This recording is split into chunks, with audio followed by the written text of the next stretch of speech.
In this video, I want to talk about how you can open a cash ISA with Trading 212.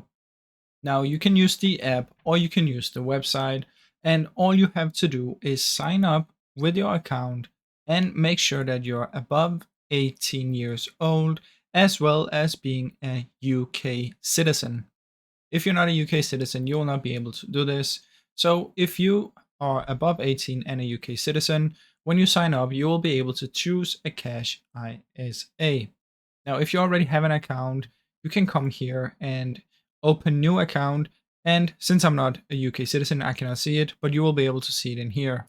You can also go into your options here and press open new account and do it from in there. So that's basically how that works, guys. Now keep in mind, you also need to verify your account. So that means you need to send in some sort of ID. And after you've done that, you're good to go. I really hope you enjoyed this short video. If you did, please leave a like and subscribe as it helps me out a ton. Thank you so much for watching.